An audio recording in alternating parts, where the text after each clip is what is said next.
ठीक है। नमो अरहन्ताणं नमो सिद्धाणं नमो आयरेयाणं नमो उवज्झायाणं नमो लोए सबसाहुणं नमः समय साराय स्वानुभूत्या चकासिते चित्स्वभावाय भावाय सर्वभावान्तरच्छिदे वन्दे तु सर्वसेते ध्रुवमचलमणोभवं गतिं पते वोच्छामि समय पाहुड मिणमो सुध केवली भणिदम्। मैं करता हूँ कर्म का, कर्म है मेरा कर, ऐसी मिथ्या मान्यता है मिथ्यात्व अधर। देखिए, कर्ता कर्म अधिकार जो है उस पर हमारी विगत दिनों से चर्चा चल रही है। और इस कर्ता कर्म अधिकार में हमने क्या जाना कि यह जीव अनादिकाल से कर्ता कर्म संबंधी भूलों में अटका हुआ है। और जब तक ये कर्ता कर्म संबंधी भूलों को करता है तब तक क्या होता है कि तब तक इसी संसार में रहता है, आशावादी भाव करता है। आशावादी भाव जब करे तब पुद्गल कर्मों का बंध हो, और पुद्गल कर्मों का जब बंध हो तो पुनः उनका उदय आए तो पुनः सुख दुख रूप विषाद को प्राप्त हो, पुनः विषाद करे तो उनसे कर्म बंधन हो, और कर्म बंधन हो तो फिर से यही साइकिल कब से चल रही है? अनादिकाल से चल रही है। तो अब इस साइकिल के आधारभूत सबसे बेस में क्या है कि भाई सब अज्ञान है। कैसा अज्ञान है कि मैं पर का करता हूँ या फिर पर मेरे करता है, ऐसा जो अज्ञान भाव है। कैसा अज्ञान भाव? कि कर्ता कर्म संबंधी जो अज्ञान भाव है। बताइए, कर्ता कर्म संबंधी अज्ञान भाव होने के लिए कौन सा संबंध चाहिए? कर्ता कर्म भाव होने के लिए कौन सा संबंध चाहिए? 3 संबंधों की चर्चा की थी, उसमें से कौन सा कर्म चाहिए? कि हमने चर्चा की थी कि व्याप्य व्यापकता तदात्मनि भवेत। क्या चर्चा की थी? कि व्याप्य व्यापकता कैसी होती है? कि तादात्म्य होती है, कि जहाँ पर तादात्म्य सिद्ध संबंध घटित हो वहाँ व्याप्य व्यापक संबंध घटित होता है, अन्यथा नहीं होता। बात हमने समझ ली। और जहाँ पर व्याप्य व्यापक संबंध घटित हो वहीं पर कर्ता कर्म संबंधित घटित होता है। तो यदि यह कहा जाए कि भाई साहब एक जीव दूसरे जीव का करता है, तो प्रश्न क्या पूछा जाएगा कि क्या उनमें तादात्म्य संबंध है? क्या उनमें व्याप्य व्यापकता घटित होती है? तो आप कहोगे नहीं, कि उनमें तो अत्यंता भाव है। तो जब उन दोनों में अत्यंता भाव है तो फिर एक जीव दूसरे जीव का कैसे करे? ठीक है। फिर कहते हैं कि भाई पुद्गल कर्म आप हमारे करता हैं, तो फिर से प्रश्न पूछा जाता है कि भाई साहब क्या उनमें तादात्म्य संबंध घटित होता है पुद्गल और जीव में? तो आप कहते हो नहीं, उनमें तादात्म्य संबंध तो घटित नहीं होता। तो तादात्म्य संबंध नहीं है तो व्याप्य व्यापक संबंध नहीं है। व्याप्य व्यापक संबंध नहीं है तो फिर जो पुद्गल द्रव्य है वो जीव का कर्ता कैसे बनेगा? नहीं बन सकता। तो ये जो यहाँ पर कर्ता कर्म संबंधी अज्ञान को हमें दूर करना है, जो भेद विज्ञान करना है, तो वो भेद विज्ञान कैसे संभव है? कैसे संभव है कि ये जो कर्ता कर्म संबंधी ये जो व्याप्य व्यापक संबंध है, उस संबंध को जान करके भेद विज्ञान किया जाए। हर एक जगह पे ये एक यूनिवर्सल लॉ है। कर्ता कर्म संबंध आपको जानना है, व्याप्य व्यापकता घटाइए कि क्या उनमें व्याप्य व्यापकता है, क्या उनमें तादात्म्यता है। यदि है तो कार्य इसी ने किया, और यदि नहीं है तो कार्य इसी ने किया। इसी के हिसाब से निमित्त उपादान का पूरा वो हिसाब किताब खड़ा होता है कि ये जो जीव है वो स्वयं कार्य रूप परिणमित हो, उसे तो उपादान कहे। और इस कार्य के होने का दोष जिस पर आ सके, इस कार्य के अनुरूप होने का दोष जिस पर आ सके, उसे क्या कहते हैं? कि निमित्त कहते हैं। समझ में आ रहा है? तो ये परिभाषा कब खड़ी हुई? कि जब हमने उस व्याप्य व्यापक संबंध को समझा कि ये जो व्याप्य व्यापक संबंध है कि इस जीव का स्वयं के परिणामों के साथ कैसा संबंध है कि व्याप्य व्यापक संबंध, तो फिर आप कहते हो कि ठीक है, तो मतलब क्रोधादि विकारी भाव तो फिर अपने हुए, अपने परिणामों के साथ व्याप्य व्यापक संबंध है या नहीं है? है। तो फिर क्रोधादिक भाव मेरे हुए, रागादिक भाव मेरे हुए, अज्ञान संबंधी भाव मेरे हुए या नहीं हुए? कि जब स्वयं आत्मा के परिणाम जब आत्मा के हैं उसके साथ तादात्म्यता है कि नहीं है? आत्मा ने किए या नहीं किए? हाँ किए। किए या नहीं किए? किए, बिल्कुल किए। और वहाँ पे फिर वो तादात्म्यता घटित हो रही है या नहीं हो रही? तो आचार्य क्या कहते हैं कि नहीं हो रही।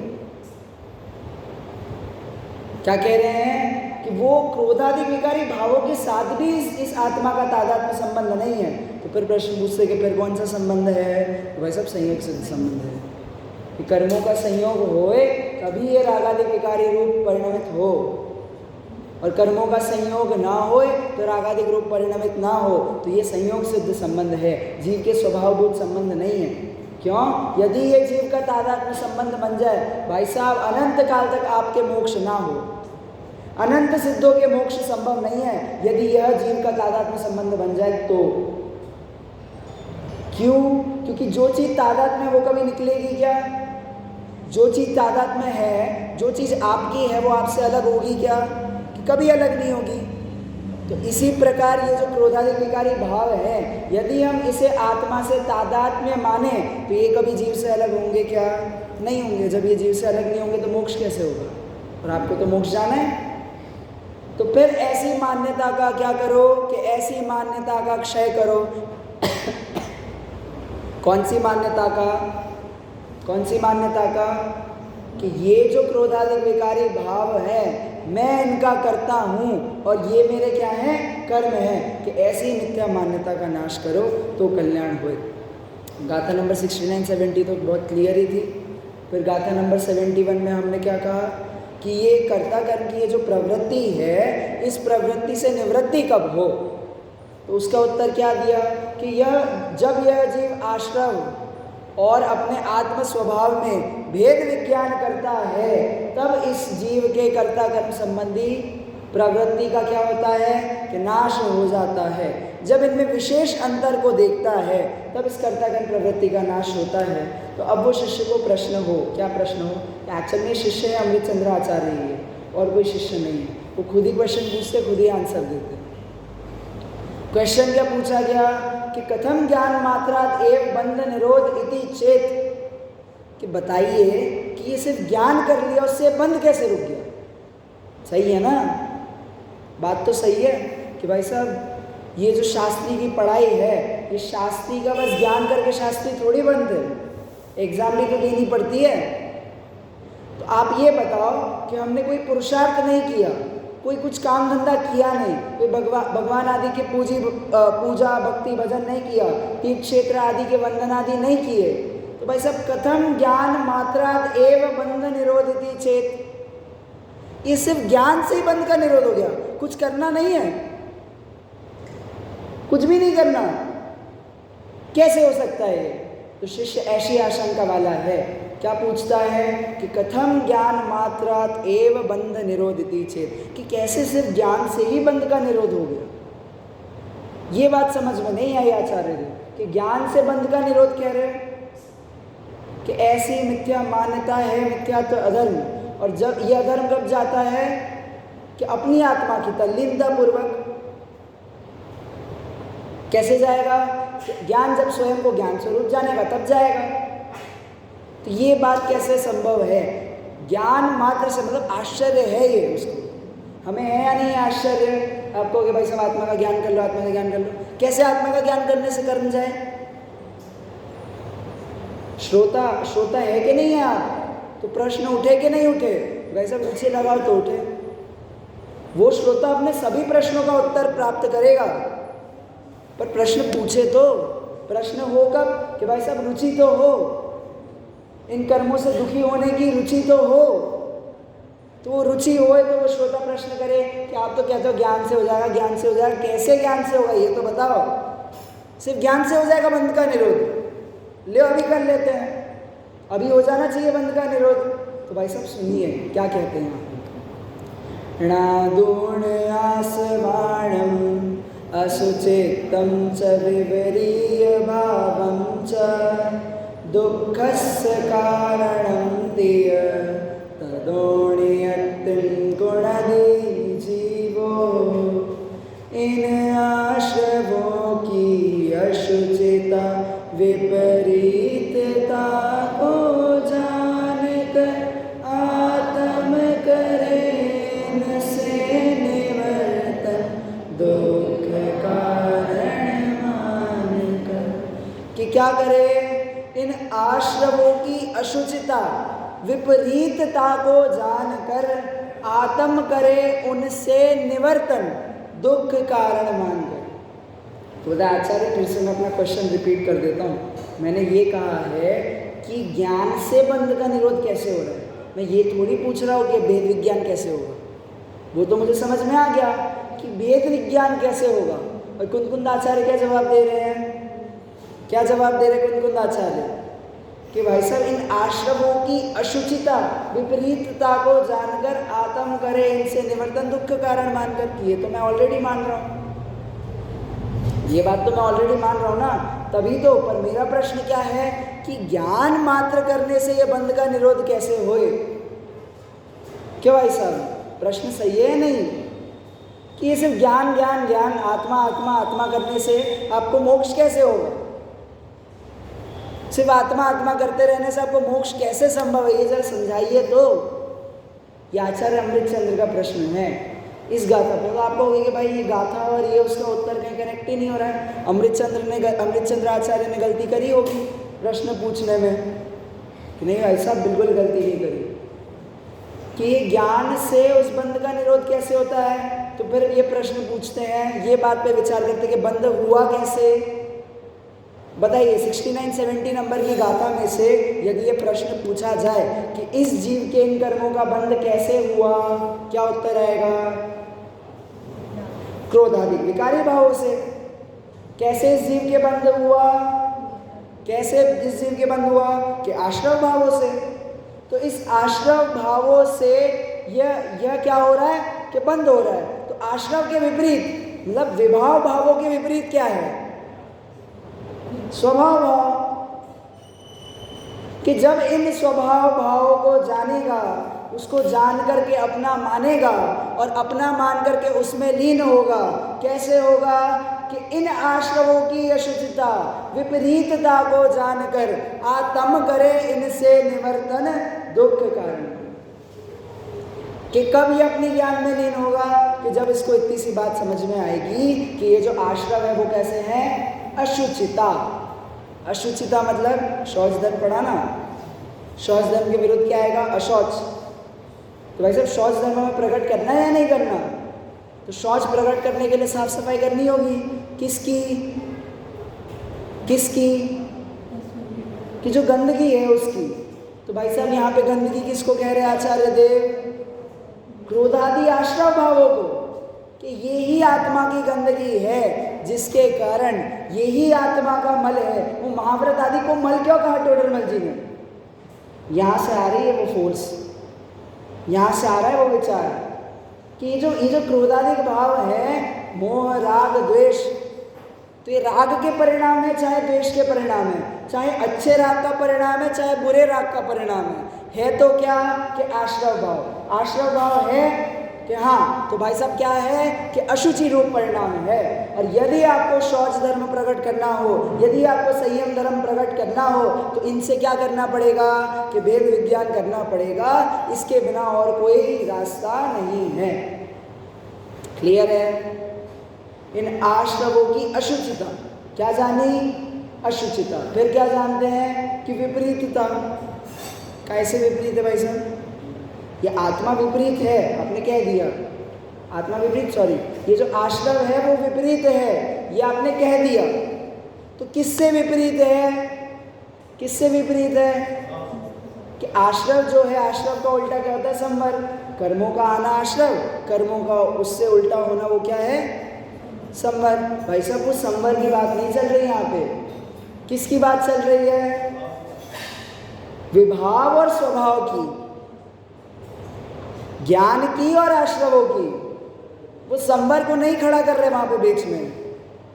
यहाँ पे तो सीधा एक्स एक्सिस में ऐसे खड़ा कर रहे हैं और वाई एक्सिस में ऐसे खड़ा कर रहे हैं। किसको?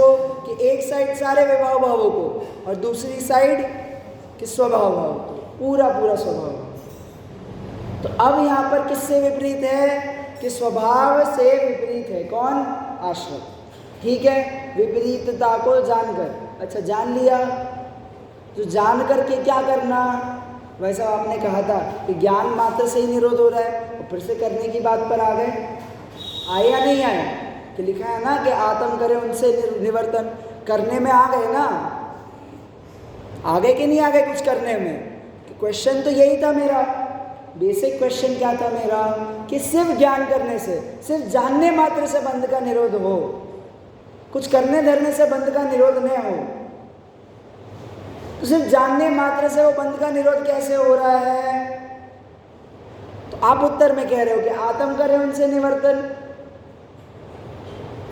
कि वो निवर्तन अब उसका फल है। किसका? कि ज्ञान का फल है।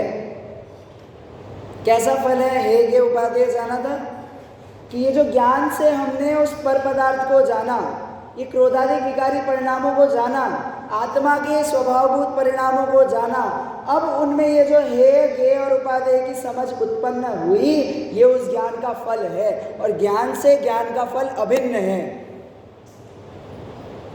ज्ञान और ज्ञान का फल अलग हो ऐसा नहीं है, अभिन्न है। तो ज्ञान होने के कारण जो समझ आपको उत्पन्न हुई है, भाई साहब, वो उसी ज्ञान का फल है। बताइए, स्कूल जाते हैं तो स्कूल क्यों जाते हैं? कि ज्ञान करने के लिए? भाई साहब, वो ज्ञान से जो समझदारी होती है ना, वो समझदारी लेने जाते हैं। यदि 10वीं क्लास का बच्चा कि साइंस में बहुत अच्छे मार्क्स ला रहा हो, मैथ्स में बहुत अच्छे मार्क्स ला रहा हो, और एक दिन पिताजी उनको दुकान में बिठा दे और सामान्य 10 आइटम को जोड़ करके वो बिल ना कह पाए, तो बोले क्या पढ़ता है तू स्कूल में जा करके, क्या फ़ायदा तेरे 90 मार्क्स ले आने का, कि एक दुकान तो संभाली नहीं जा रही तेरे एक दिन से। तो क्या नहीं है उसके? कि वो समझ नहीं है। क्या नहीं है उसके? कि वो समझ नहीं है। भाई साहब, जान तो लिया, पर उसके संबंधी जो उसे वो समझ डेवलप होनी चाहिए थी, वो समझ उसके पास नहीं है। इसलिए भाई साहब घर घर की ठोकरें खाता है। इंडिया की सबसे बड़ी दिक्कत क्या है? एम्प्लॉयमेंट की दिक्कत है। बहुत सारे युवा लोग भाई साहब पढ़ लिख करके बैठ गए, और पढ़ने लिखने के बाद भी उनके पास काम नहीं है। तो क्यों हुआ ये? रीज़न क्या है इसका? कि भाई साहब आपको अभी समझ में नहीं आई कि आप में वो कला होनी चाहिए जिसकी आपने पढ़ाई की है।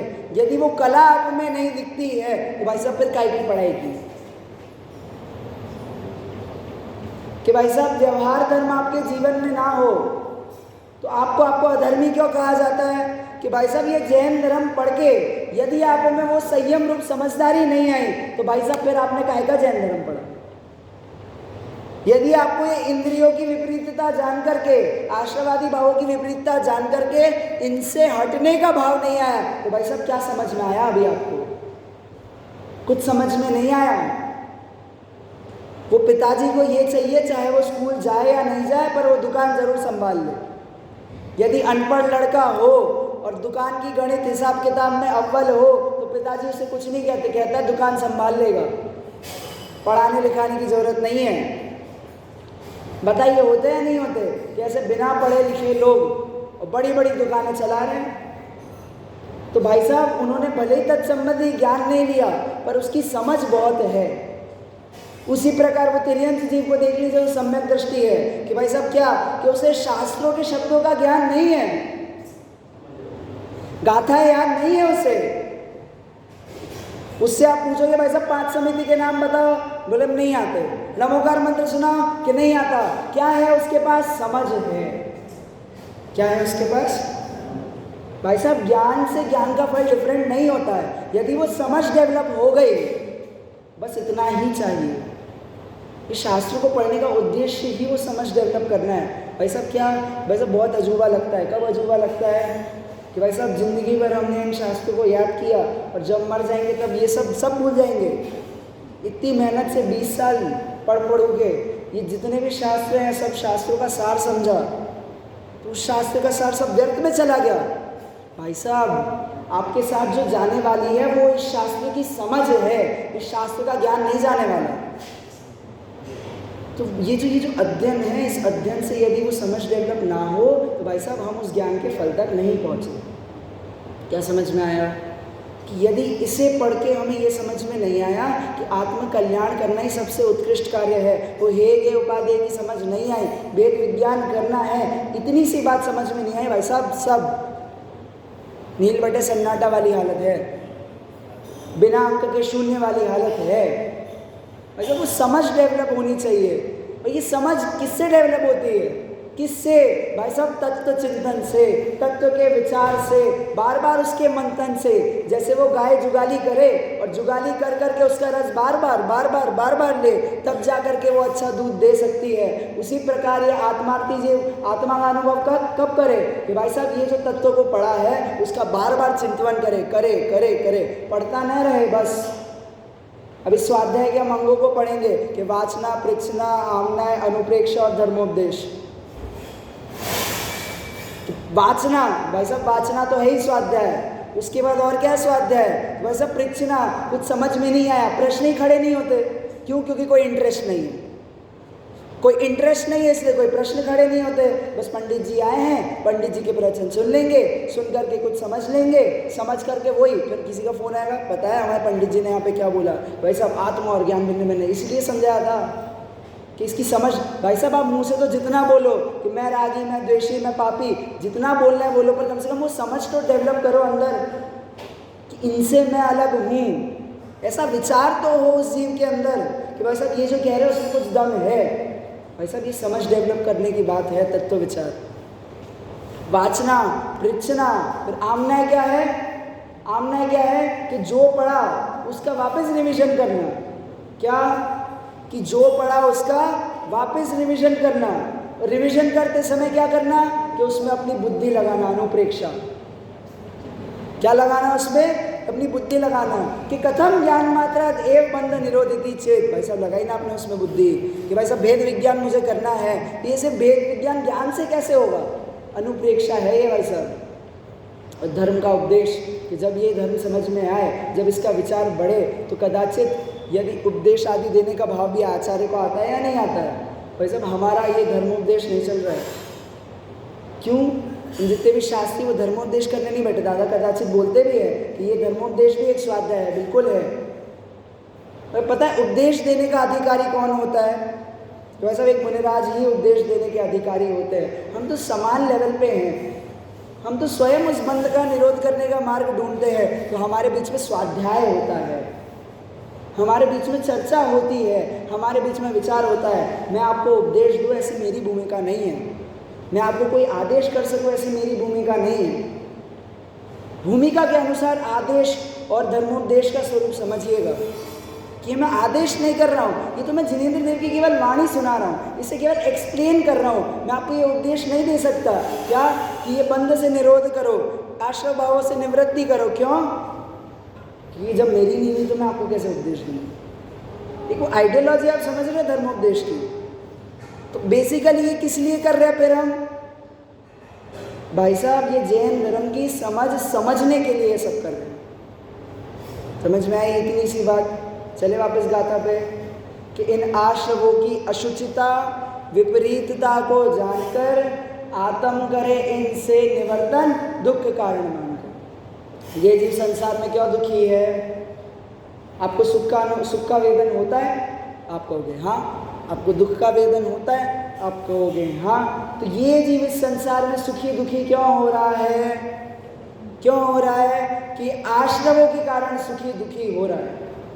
और यदि इसे परम पारिणामिक भाव को प्राप्त करना है तो क्या करना पड़ेगा कि इन सुख दुख में अपनी बुद्धि हटाकर, मतलब ये सुख दुख के कारण रूप जो आश्रव भाव है, इनसे अपनी बुद्धि हटाकर कहाँ लगाना पड़ेगा कि भाई साहब ज्ञान मात्र। किस पे? कि ज्ञान मात्र में। कैसे भेद विज्ञान और ज्ञान और क्रोधाधिक भावों का कह दिया ना हमने चंद्र आचार्य ने पिछली गाथा में कि भाई साहब ज्ञान की जो तरंगे उठती हैं उसमें हमें केवल ज्ञान ही दिखता है, और जो क्रोध की तरंगे उठती हैं उसमें हमें केवल क्रोध दिखता है, ज्ञान नहीं दिखता। कदाचित वो क्रोध ज्ञान में झलके, मतलब वो जो क्रोध है वो क्रोध का ज्ञान हो तो भी उस समय क्रोध अलग प्रतिभासित होता है और ज्ञान अलग प्रतिभासित होता है। इस प्रकार ज्ञान और क्रोध अलग अलग वस्तुएं हैं। जब एक वस्तुएं नहीं हैं तो उनमें क्या करो कि भेद विज्ञान करो। समझ में आ रही है क्या कि आत्म करे उनसे निवर्तन, दुख कारण मानकर कि ये जो आश्रव है, इस आश्रव के कारण ही यह जीव अनादि से इस संसार में रुल रहा है।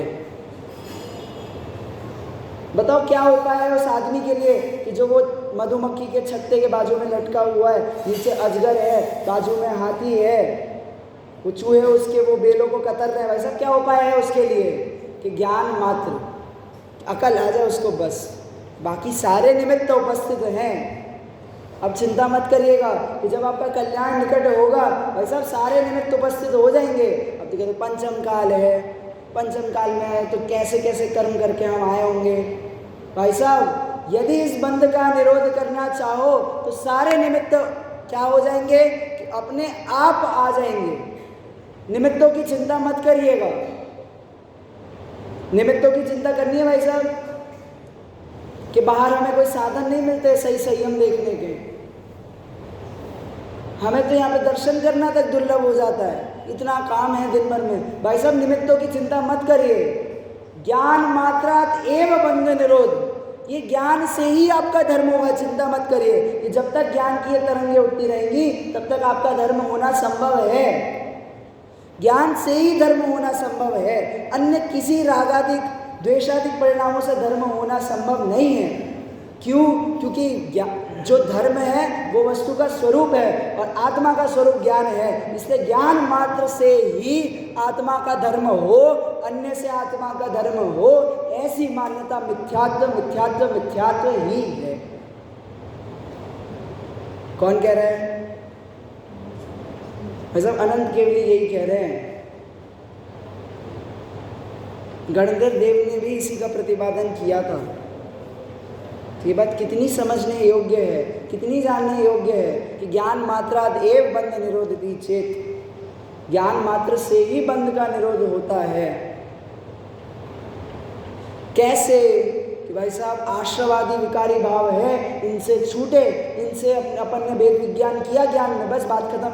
अब बताइए, आपको इतना सा पता चल गया कि आपके घर में एक व्यक्ति आया था, वो आपके घर का व्यक्ति नहीं है। अब वो चाहे आपके घर में रहे चाहे ना रहे, बताओ कितना फर्क पड़ेगा। ऐसा समझिए कि कोई आदमी है वो आपके घर पे रहने आया और अगले दिन वो चला गया, बताओ कितना दर्द होगा, कितनी वेदना हो। और वापस आ जाए तो फिर तो भी कोई दिक्कत नहीं है, आ जाए तो आ जाए, चला जाए तो चला जाए। दिक्कत है आपको कोई? है क्या कोई दिक्कत?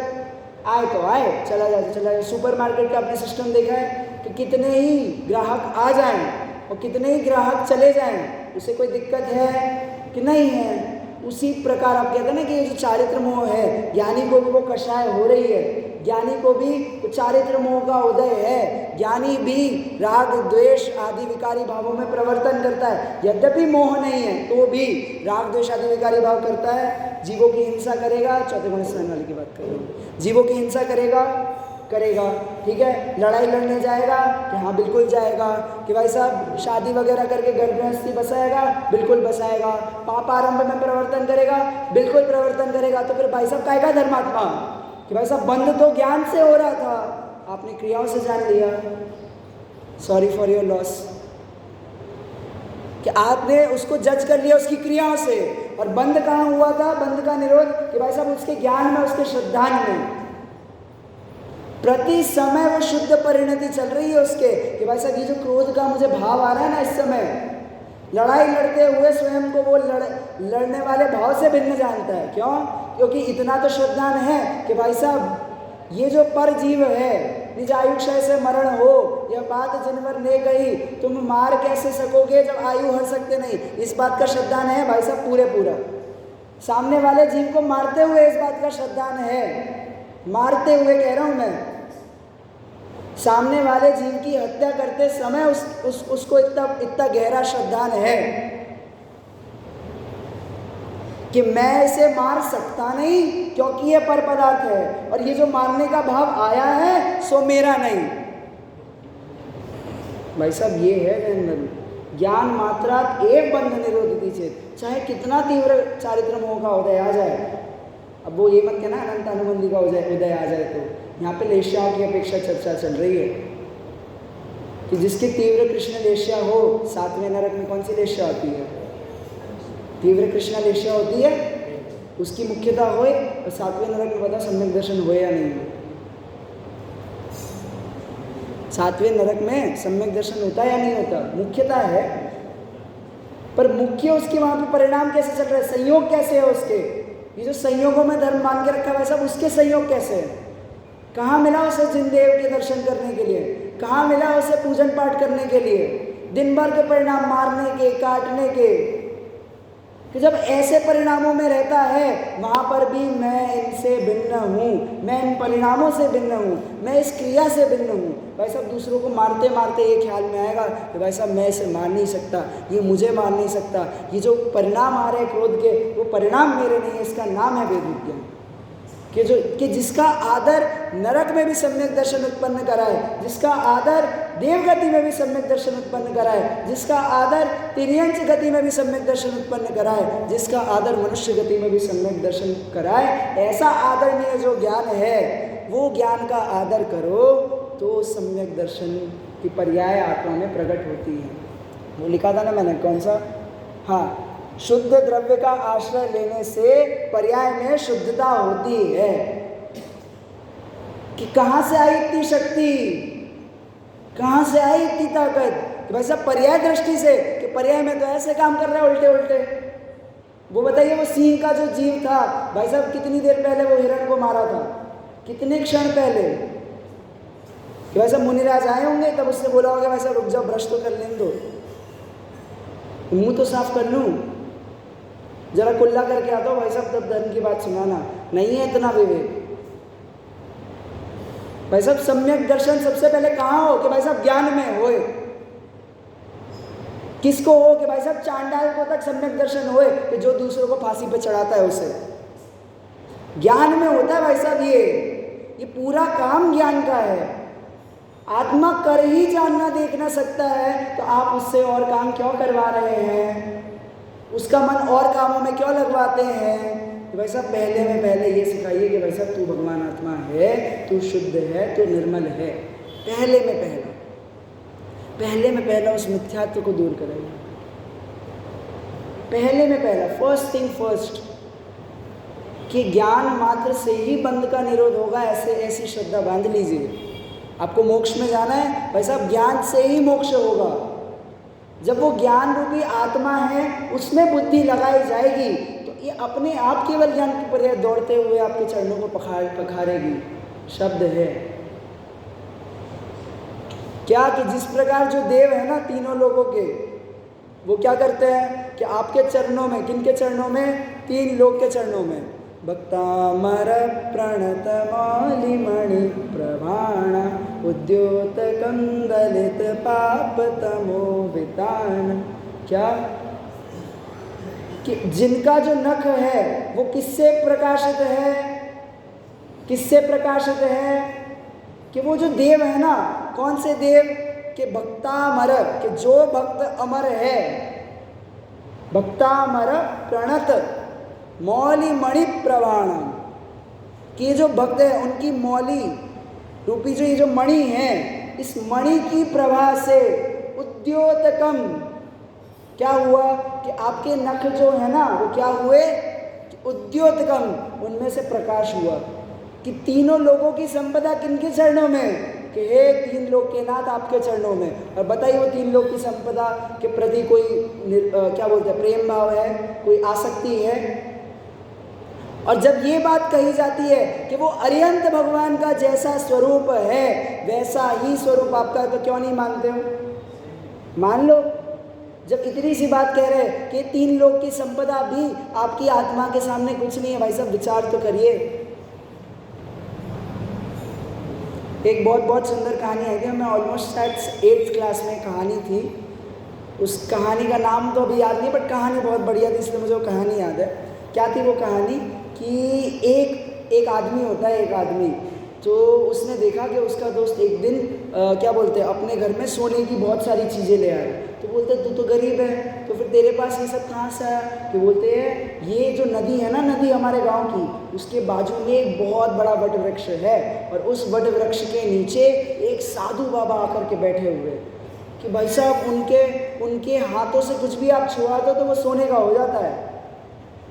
क्या कि उनके हाथों से कुछ भी टच कर दो तो वो सोने का हो जाता है। तो ये इसको भी मन में होगा भाई साहब चल के देखे तो क्या चक्कर है। तो वो गया तो बाबा वहीं बैठे हुए थे, तो बाबा जी ध्यान में थे और ये बाबा जी के पास जाता है।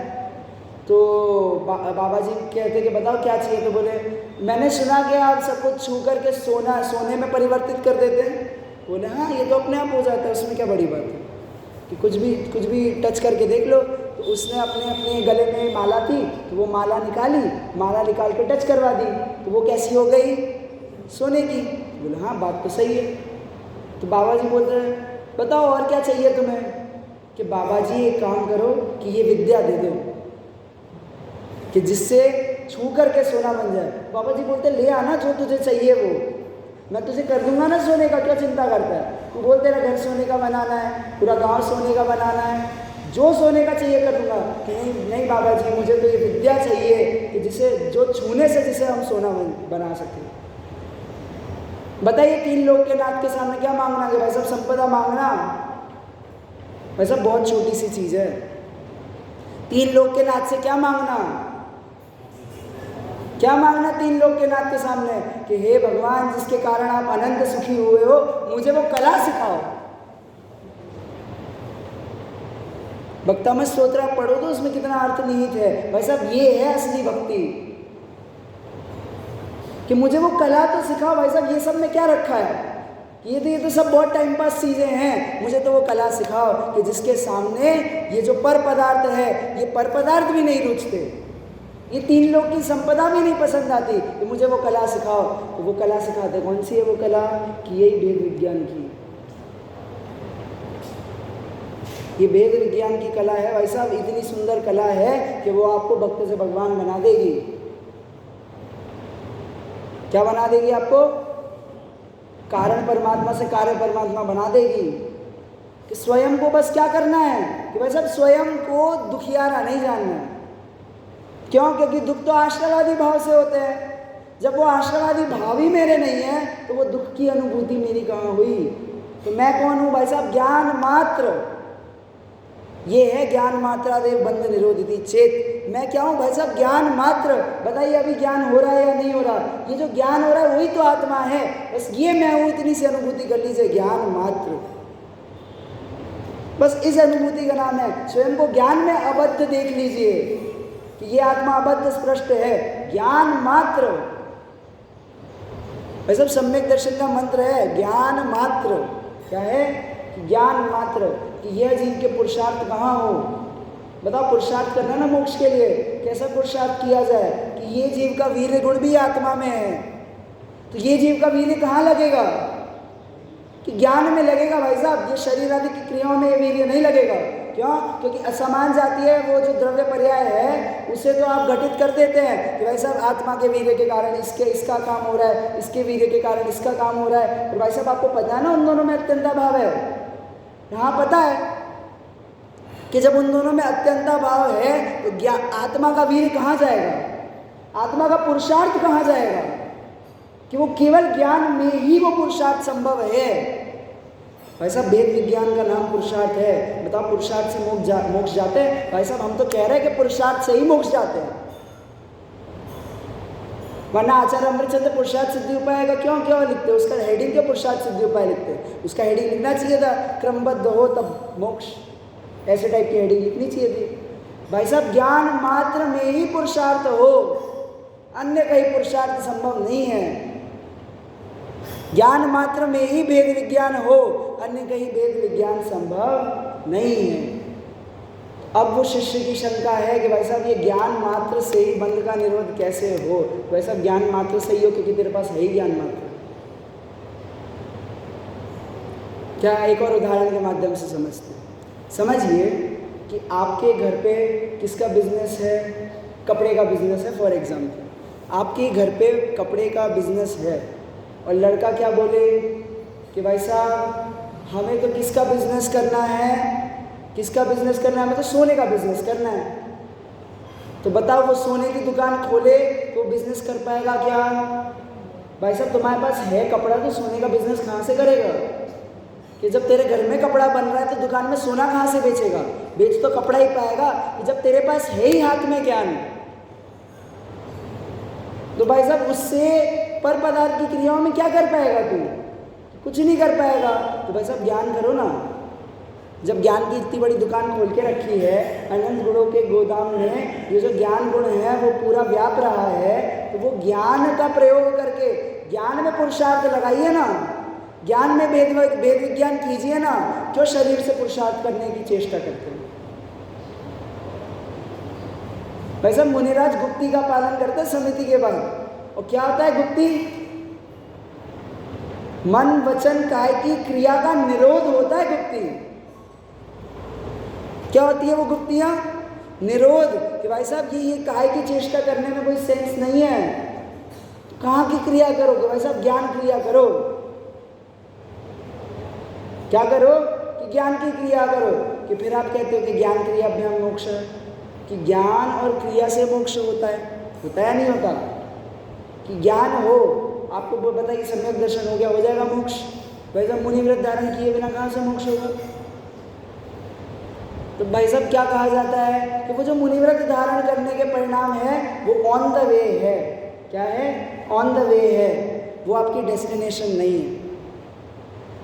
उसको उपादेय मत मानिएगा। बताइए मुनिपद धारण करना है या नहीं करना है? कि भाई साहब इसके बिना मोक्ष संभव नहीं है, पर मुनिपद को उपादेय मानना है या नहीं मानना है? कि भाई साहब उपादेय मान लेंगे तो वहीं पर रुक जाएंगे, उसके आगे अपनी डेस्टिनेशन तक नहीं जा पाएंगे आप। उपादेय बुद्धि नहीं, पर्यायों में जो उपादेय बुद्धि है, किसी भी पर्याय में उपादेय बुद्धि नहीं, सम्यक दर्शन की पर्याय में उपादेय बुद्धि नहीं, भगवान की पर्याय में उपादेय बुद्धि नहीं। एकमात्र उपादेय बुद्धि कहाँ हो? कि भाई साहब अपने ज्ञान स्वभाव में उपादेय बुद्धि हो, इसके अलावा कहीं उपादेय बुद्धि करनी अलाउड नहीं है। समझ में आ रहा है आपको? बात क्लियर है? इतनी सी बात क्लियर है सभी को कि कहाँ उपादेय बुद्धि करनी संभव है? भाई साहब एकमात्र ज्ञान स्वभाव में, पर्यायों में उपादेय बुद्धि की कि भाई साहब पज्जय मूढ़ा ही प्रसन्न, बात खत्म। प्राप्त करने योग्य तो अपना वो त्रिकालिक ज्ञान स्वभाव है। उपादेय बुद्धि भाई साहब कहाँ करनी? तो फिर भाई साहब संयम धर्म को पालना या नहीं पालना? भाई साहब कैसे प्रश्न करते हैं? उसके बिना मोक्ष भी होता है क्या किसी को? कैसा प्रश्न करते हो कि मुनिपना धारण करने की आपकी भावना नहीं, आप तो जैनी नहीं हो? कैसा प्रश्न करते हो कि भाई साहब ये ऑन द वे है, सहज वैसे परिणाम आते हैं, सहज वैसे परिणाम आते हैं कि बाह्य में क्रिया ना हो, बाह्य में मुनिवेश ना हो, तो सातवां गुणस्थान रूप विशुद्धि कहाँ से आए? कि सहज में ऐसे परिणाम आते हैं, सहज में ऐसा परिणाम आए कि भाई साहब अब हो गया बस। क्या था? आपने एकाध दो हम जैसे आदिनाथ भगवान को इतना फोकस क्यों करते हैं उनका वैराग्य? क्योंकि उनका वैराग्य हुआ था नीलांजना की मृत्यु देख के। बाकी वो करो क्या क्या हुआ उनके जीवन में। भाई साहब किसी की बिजली कड़क गई, हो गया वैराग्य कि देखो इस बिजली की क्षण भंगुरता, ये जगत बहुत क्षण भंगुर है, अभी समाप्त हो जाएगा, कोई इसमें नहीं है। भाई साहब क्या क्या देख के कि किसी को वो तिनका है ना, तिनका, तो वो तिनका नष्ट होते हुए दिख गया, भाई साहब वैराग्य, मुनि दीक्षा ले ली। इतने में ये तो रोज होता है, जब जब बारिश हो तब तब बिजली कड़की, कभी बिजली कड़कने से वैराग्य आया क्या? आया क्या? भाई साहब जब वो तत्समय की योग्यता हो तो निमित्त स्वयं चल के आता है, मतलब वो स्वयं वो चीज़ निमित्त बन जाती है कि बिजली कड़कती रहे। तो बिजली कड़कना कभी निमित्त कब बनेगा? कि जब आपके उपादानगत योग्यता उस वैराग्य रूप होगी तब, कि जब तत्संबंधी विशुद्धि आपकी आत्मा में होगी तब। वो बिजली कड़कना कब निमित्त बनेगा? कि जब आप रेडी हो तब। वो मुनिपद है, वो मुनिपद निमित्त है मोक्ष में जाने का। कब? कि जब आप उस मुनिपद के लिए रेडी हो तब। सब कुछ आप पे डिपेंड करता है, इसलिए पुरुषार्थ से मोक्ष होता है। वो यद्यपि वो सब क्रमबद्ध है, पर भाई साहब वो क्रमबद्ध के अनुरूप जो परिणमन हो रहा है उसमें आपका पुरुषार्थ नहीं लग रहा। बस अब ये मिथ्यात्व रूप जो परिणमन आप कर रहे हो उसमें बताओ आपका पुरुषार्थ लग रहा है या नहीं लग रहा? हाँ लग रहा है। प्रति समय पुरुषार्थ की पर्याय चल रही है, पर कहाँ जा रही है? कि उल्टी जगह पे जा रही है। अब उस पुरुषार्थ को क्या करना? सही जगह पे लगा दो। बताइए आपकी ये लाइट चालू नहीं हो रही है, क्या कारण है उसका? कि भाई साहब वायर गलत जगह लगा हुआ है। क्या कारण है उसका? इलेक्ट्रिसिटी है, लाइट है, चल रही है, हाँ चल रही है। गलती कहाँ है? कि भाई साहब फोकस गलत जगह पे था। गलती कहाँ पर है? कि भाई साहब वो जो फोकस है वो फोकस गलत जगह पे था, वो वायर गलत जगह पे ज्वाइंट हुई थी। पुरुषार्थ हो रहा है या नहीं हो रहा प्रति समय? कि प्रति समय हो रहा है, बस कहाँ जा रहा है? कि पर पदार्थों में जा रहा है। कहाँ जा रहा है? कि पर परिणति में जा रहा है। और जब वो फोकस कहाँ चला जाएगा? कि ये जो ज्ञान है, इस ज्ञान में वो फोकस चला जाए तो भाई साहब आत्मानुभूति हुए बिना रहती नहीं, लाइट जले बिना रहती नहीं। ऐसा ही वस्तु का स्वरूप है कि भाई साहब आपको जिसकी प्राप्ति की इच्छा हो उसकी प्राप्ति होए। कि क्रोधी को क्रोध करने का स्थान प्राप्त हो सो नरक, मायाचारी को कहाँ का स्थान प्राप्त हो? भाई साहब माया करने का स्थान प्राप्त हो सो तिर्यंज गति, कि मानी को मान करने का स्थान प्राप्त हो सो मनुष्य गति, और लोभी को लोभ करने का स्थान प्राप्त हो सो देव गति। मुख्यता से कहा है, एक एक कषाय की मुख्यता से एक एक गति। कि मनुष्यों में किसकी प्रधानता? कि मान कषाय की प्रधानता। और श्रीमद् राजचंद्र जी का ये वाक्य है क्या? कि भाई साहब यदि इस मनुष्य भव में एक मात्र मान ना हो तो यहीं पे स्वर्ग है भाई साहब। क्या ना हो? एकमात्र कि मान ना हो। ये मान क्या हो रहा है? मैं हूं, भाई साहब कुछ तो इज्जत होनी चाहिए। तो बोले मान तो ठीक है, मान तो बुरी चीज है, पर स्वाभिमान तो होना चाहिए। कि दूसरे जहां पे इज्जत करे वहां पे तो नहीं जाना, कि दूसरे जहां पर इज्जत ना करे वहां पे तो नहीं जाना। जहां पर हमारी इज्जत हो, जहां पे हमारी पूछ हो, कम से कम वहीं जाना। वैसे मुनिराज भी तो ऐसा ही करते हैं कि जहां नवदा भक्ति हो वहीं पे आहार लेते, ऐसी वैसी जगह पे आहार नहीं लेते। मुनिराज भी तो ऐसी वृत्ति दिखाते। इसमें गलत क्या है? क्या है गलत? बुद्धि है गलत आपकी। कि भाई साहब ये मान को रखना, वो बताइए वो जो स्वाभिमान है, वो स्वाभिमान रखना है कि नहीं रखना है? वो स्वाभिमान अच्छा है या बुरा है? दिक्कत तो यहाँ पे है। स्वाभिमान है या उपादेय है? अच्छा है या बुरा है? कि भाई साहब बुरा है, बुरा ही है। तो फिर स्वाभिमान छोड़ने की कम से कम बुद्धि तो करें।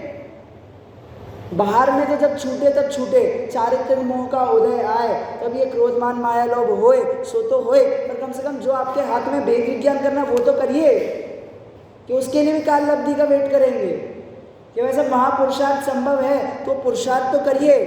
कि वैसा आप शास्त्रों के चिंतन में मन तो लगाइए, जरा विचार तो कीजिए इस तत्वों का कि वैसा वस्तु स्वरूप कैसा है। जरा सा वैसा रुचि से ही होना संभव है। ये सब रुचि मतलब इच्छा, कि इच्छा से ही कार्य हो, इच्छा से ही ये व्यवहार धर्म हो, इच्छा से ही शास्त्र का अभ्यास हो, और उस शास्त्र की अभ्यास से ये समझ में आए कि भाई साहब ये इच्छा करना पाप है। क्या समझ में आए कि इच्छा करना पाप है? इसलिए कभी भी धर्मात्मा जीवों को किसी भी चीज़ का हठाग्रह नहीं होगा, किसी भी चीज़ का हठाग्रह नहीं होगा। XYZ किसी भी चीज़ का हठाग्रह नहीं होगा।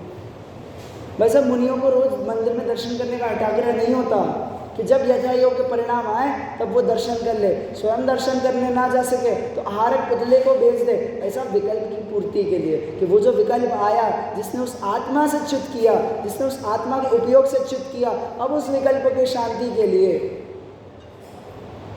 कि भाई साहब शास्त्र लिखने का विकल्प आया, वो विकल्प की पूर्ति कैसे करी, क्यों करी? कि भाई साहब भवती मम परम विशुद्धि, कि मेरी परम विशुद्धि हो, इसलिए शास्त्र को लिखने का विकल्प की पूर्ति कर रहा हूँ। भाई साहब लक्ष्य तो एक ही हो सकता है, लक्ष्य तो एक ही हो सकता है, लक्ष्य दो नहीं हो सकते। और उस लक्ष्य के लिए पुरुषार्थ भी एक ही प्रकार का होगा, 10 प्रकार का पुरुषार्थ नहीं होगा।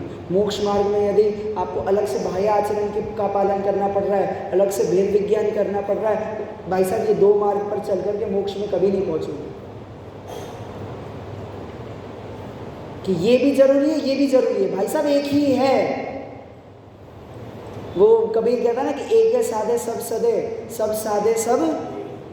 तो अब वो एक, वहाँ पे तो वो अपने भगवान की बात कर रहा है, पर भाई साहब यहाँ पर वो एक अपने आत्म परिणति को साध करके ये सारी क्रियाएं अपने आप सद जाती है। कि वो एक कषाय चौकड़ी का अभाव हुआ ना, अब उसकी वैसी ही परिणति हुई, अन्याय अनिति अवक्षपूर्वक प्रवर्तने की परिणति ना हो,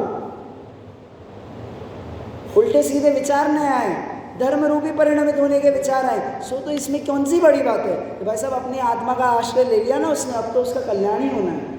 कि भाई साहब उसने मुनि दीक्षा धारण कर ली, कौन सी बड़ी बात हो गई कि भाई साहब आत्मा का आश्रय लिया ना, तो अब क्या है इसमें, कौन सी बड़ी बात है। जिसने आत्मा का आश्रय लिया उसे सम्यक दर्शन होता है, जिसने आत्मा का आश्रय लिया उसे संयम धर्म प्रकट होता है, जिसने अपना आश्रय लिया उसे तीर्थंकर पद प्रकट होता है, जिसने आत्मा का आश्रय लिया उसे 3 लोक के नाथ का पद प्रकट होता है। भाई साहब किसके आश्रय से, कि एक स्वयं के आश्रय से।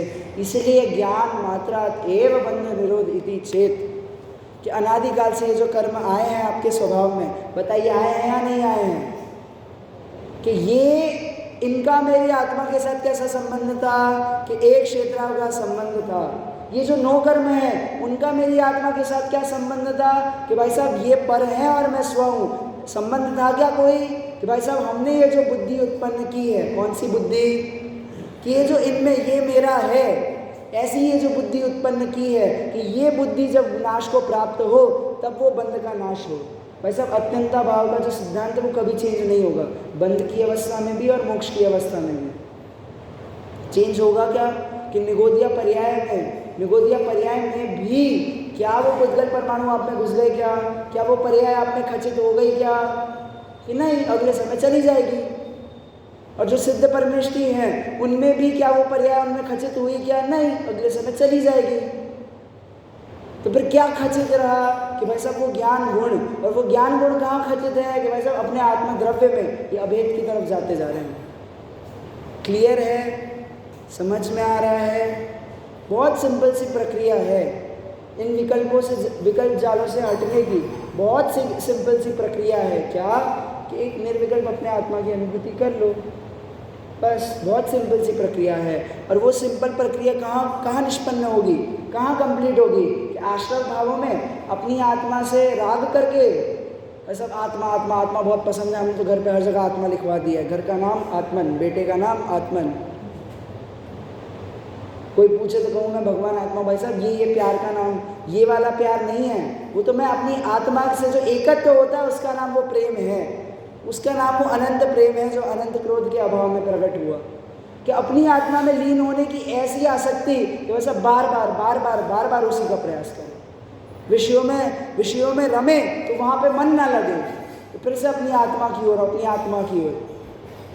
वो जैसे वो होता है ना, क्या बोलते हैं, स्पाइडर, मकड़ी, कि वो उसको उसके जाले से गिरा दो तो फिर से ऊपर जाएगी, फिर से गिराओ फिर से ऊपर जाएगी, फिर से गिराओ फिर से वहीं चली जाएगी। भाई साहब वैसे ही कि भाई साहब कषाय का उदय आए, कषाय रूप परिणाम होए, फिर क्या करे, कि फिर से अपनी आत्मा में चढ़ पाएगी, फिर से अपनी आत्म कल्याण के लिए अग्रसर हो। क्यों, क्योंकि एक बार आत्मा के अतीन्द्रिय सुख का स्वाद लग गया ना। अनंत सुख का पिंड है ये आत्मा। कैसे कहा जा रहा है, भाई साहब देखो तो उनकी आसक्ति अपनी आत्मा में, देखो स्वयं में स्वयं की आसक्ति। आत्मा का पता है, आत्मा का शब्दार्थ क्या होता है, आत्मा मतलब मैं। अब लगाते जाओ कि मैं ज्ञान स्वभावी हूँ, आत्मा ज्ञान स्वभावी है या मैं ज्ञान स्वभावी हूँ। तो आत्मा की बात करता है तो ऐसा लगता है कि वैसा किसी और की बात कर रहा हो। भाई साहब आत्मा मतलब मैं ज्ञान स्वभावी हूँ, मैं हूँ, बस इतना जानना है। मैं आत्मा हूँ ऐसा नहीं, मैं हूँ ऐसा जानना है। चेंज कर दो, जहाँ जहाँ आत्मा लगाते हो वहाँ पे मैं। भाई साहब आपकी चर्चा चल रही है और आपकी चर्चा में आप ही को इंटरेस्ट नहीं आ रहा। मैं क्रोध आदि से भिन्न हूँ, अभी जो मुझे ये क्रोध का मान का परिणाम हो रहा है वो मेरे से भिन्न है, ये पर पदार्थ मुझसे अलग हैं, इन्होंने मुझ में आज तक प्रवेश नहीं किया। भाई साहब कितनी स्वतंत्रता आएगी, अनंत स्वतंत्रता की अनुभूति होगी भाई साहब इस एक अकेले सिद्धांत से कि मैं इनसे भिन्न हूँ। जितनी जगह आत्मा है ना उतनी जगह मैं लगा के देख लेना, आपको कैसा अर्थ भाषित हो कि अरिहंत के समान आत्मा, अरिहंत के समान मैं हूं। प्रवचन 80 नंबर की गाथा है ना कि जो जान दियर हंतम दव्वत गुणत पज्जते सो जान दिय पाणम मोह खलु जादित सदयम। वो मोह के स्खलित होने का क्या उपाय है कि जो जानता अरहंत को सब द्रव्य गुण पर्याय से, वह जानता निज आत्म को द्रग मोह क्षय को प्राप्त हो। कैसे प्राप्त हो द्रग मोह क्षय को प्राप्त? कि जब ये निज आत्मा कैसा जाने कि जैसे अरिहंत के द्रव्य गुण पर्याय, जानबूझ करके द्रव्य गुण पर्याय को यूज किया है कि वो जो अरिहंत को द्रव्य गुण पर्याय से एक बार जान ले, वो जीव अपनी आत्मा को जान सकता है, वो जीव स्वयं को जान सकता है कि वैसे भाई साहब ये जो अरिहंत है, ये अरिहंत क्या है उनकी कि पर्याय गुणों से कैसे है कि अनंत गुण वाले, और द्रव्य से कैसे हैं वैसे अनादि अनंत अनंत गुणों के पिंड, ऐसे वो द्रव्य से तीन लोक के नाथ है। भाई साहब वैसा ही मैं हूँ। वैसा पर्याय भले क्या है, वैसा पर्याय जो है अभी वो मनुष्य जाति की है, पर तो भी मैं अनंत गुण वाला हूँ और तो भी मैं तीन लोक का नाथ हूँ। जानबूझकर द्रव्य गुण पर्याय है, सिर्फ उनकी पर्याय पे दृष्टि नहीं देनी, सिर्फ उनके गुणों पे दृष्टि नहीं देनी, सिर्फ उनके द्रव्य पे दृष्टि नहीं देनी। वैसा द्रव्य गुण पर्याय से अरिहंत परमेष्टि को जानो तो जरा, वो ही मैं हूँ, वो ही मैं हूँ। अब भी, हाँ अब भी कि ज्ञान में इतना निर्णय करना कि ज्ञान मात्र मैं हूँ, इतना निर्णय करना अतीन्द्रिय सुख को जन्म देगा। फिर क्रोधादि कषाय का उदय आए तो वो उदय मेरा है ऐसा लगे नहीं, कि जब प्रतिकूलताएं आए तो वो प्रतिकूलताएं मेरी कुछ बिगाड़ कर सकती है ऐसा लगे नहीं। तब कहते हैं भाई साहब ज्ञान मात्रात एव बंध निरोध इति चेत। उसके लिए क्या करना पड़ेगा आचार्य कि ये आश्रव से क्या होना पड़ेगा कि निवृत्त होना पड़ेगा। ये आश्रव क्यों आश्रव से निवृत्ति आवश्यक है जब ये आत्मा में हो रही है? क्योंकि भाई साहब ये विभाव भाव है। जैसे वो केला है, केले का पूरा डजन पूरा केला लेकर के आए, उसमें एक आध केला खराब हो तो क्या करते हैं कि निकाल करके बाहर फेंक देते हैं। क्यों भाई साहब केला ही तो था, खा लीजिए ना। कि भाई साहब मेरी आत्मा में तो है पर उससे मेरा कोई प्रयोजन सिद्ध होने वाला नहीं है, उससे मैं दुखी ही होने वाला हूँ, इसलिए उसे उठा करके क्या किया। इसलिए भाई साहब उनके चारित्र मोह नहीं है, इसलिए भाई साहब उनके दर्शन मोह नहीं है, इसलिए भाई साहब उनके पूरे घातिया कर्म नहीं है, अघातिया कर्मों का भी नाश कर दिया। क्यों?